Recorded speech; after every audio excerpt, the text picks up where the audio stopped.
이차숙입니다. 오늘은 그림책을 읽으면서 아이와 어떻게 대화를 주고받을 것인지에 대해 한번 생각해 보겠습니다. 요즘 저는 그림책 깊이 읽기라는 말을 간혹 듣습니다. 그림책을 깊이 읽는다는 것이 무슨 뜻일까요? 그림책을 깊이 읽는다는 것은 글을 면밀히 분석하며 읽는 것일까? 아니면 그림책이 전하는 이야기 구조를 따지면서 읽는 것일까? 그것도 아니면 그림책 속에 나오는 단어와 문장들을 모두 정확하게 이해하며 읽는 것일까? 여러 가지로 생각을 해보았지만 모두 아닌 것 같았습니다.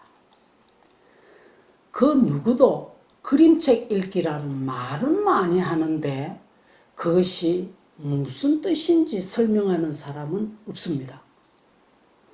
제가 생각하기에 그림책 깊이 읽기는 그림책이 전하는 이야기의 내용과 의미를 잘 이해하고 공감하면서 재미있게 읽는 것이 아닌가 생각합니다. 이야기의 내용과 의미는 작가가 글과 그림으로 아주 명시적으로 혹은 암시적으로 표현할 수 있습니다.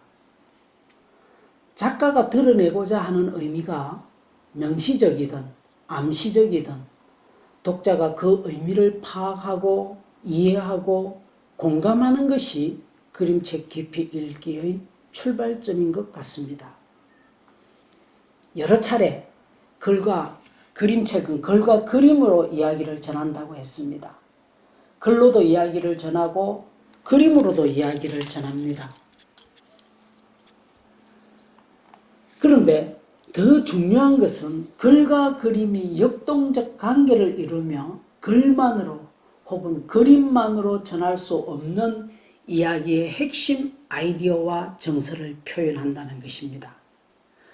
그런데 우리가 흔히 오해하기 쉬운 것은 이야기의 핵심 아이디어는 글이 전한다고 생각하는 것입니다.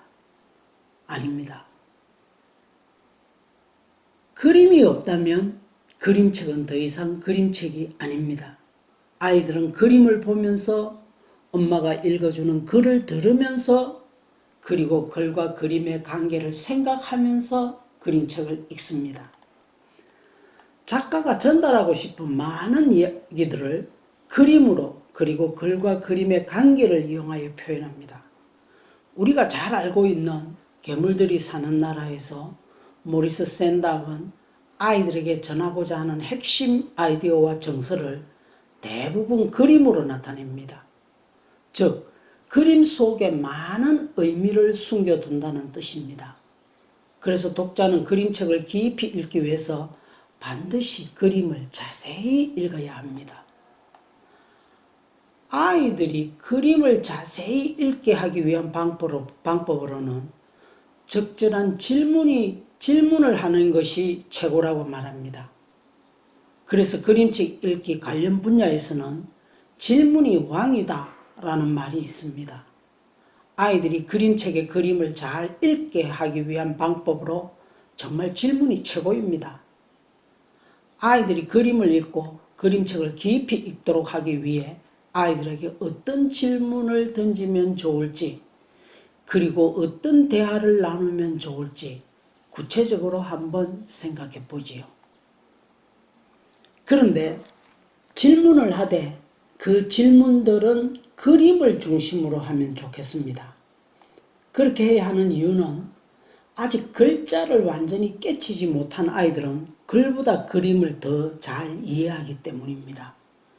그림의 내용을 해독하고 또 그 내용을 글 내용과 연결지어 보게 하는 질문들이 좋겠지요. 그렇게 되면 아이는 이야기의 핵심 아이디어를 잘 이해하게 되고 이야기의 정서를 더 잘 느끼게 될 것입니다. 그런데 그런 질문들을 하기가 그리 쉽지 않습니다. 사실 많은 부모님들이 그림책을 읽을 때 아이들과 무슨 말을 어떻게 주고받아야 할지 잘 모르겠다고 말합니다. 그래서 어떤 질문들을 던지면 좋을지 오늘은 그 예를 좀 보여드리려고 합니다. 버지니아 리 버튼의 작은 집 이야기를 중심으로 한번 생각해 봅시다. 한 3가지로 생각해 보겠습니다. 우선 그림책의 각 장들을 펼치고, 첫째, 그림책에 나오는 그림의 주요 특징과 세부 내용에 대해 물어보는 것이 좋습니다. 예를 들면 작은 집이 어디 있니? 사람들은 이 작은 집에 대해 어떤 생각을 했을까? 작은 집이 만약 사람이라면 어떤 생각을 하고 있었을까? 라는 등의 질문을 하면 좋겠습니다. 둘째, 그림책에서 그림의 숨은 의미를 찾게 만듭니다. 즉, 그림을 보면서 이야기의 내용을 추리하고 결론을 내리게 하는 것이지요. 예를 들면 그림에서 시간이 많이 흘렀다는 것을 어떻게 알 수 있니? 그동안 사람들은 작은 집에 대해 늘 관심을 가지고 있었을까? 그것들을 어떻게 알 수 있니? 라는 질문을 하면 되겠습니다. 셋째, 그림의 주요 요소들을 분석해 보게 합니다. 예를 들면 각 장마다 그림의 선들이 어떻게 변하고 있는지 물어봅니다. 그리고 왜 그 선들이 변하고 있는지 물어보는 것도 좋겠습니다. 그리고 색깔은 어떻게 변하고 있는지, 처음 시작할 때와 끝날 때 색깔은 어떻게 달라졌는지, 왜 달라졌을까? 혹은 어떤 느낌이 드니? 등의 질문이 좋겠습니다.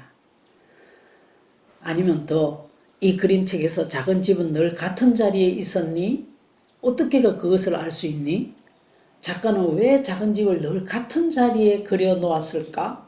등의 질문들은 아이들로 하여금 작은 집 이야기가 전달하고자 하는 핵심 아이디어를 찾는 데 도움이 될 것입니다. 그리고 작은 집을 의인화했을 때 작은 집이 가지는 감정이나 작은 집을 바라보는 사람들의 감정을 느끼는 데 도움이 될 것입니다. 이렇게 작은 집을 바라보는 사람들의 감정을 이해하는 것이 이 책의 핵심입니다. 대체로 대부분의 책들은 글과 그림을 연결하여 이야기를 잘 이해할 수 있도록 오늘 소개한 이런 방법으로 대화를 주고받으면 그림책을 깊이 읽는데 매우 도움이 될 것입니다. 감사합니다. 오늘 강의는 여기에서 마치겠습니다. 다음에는 또 다른 내용으로 찾아오겠습니다.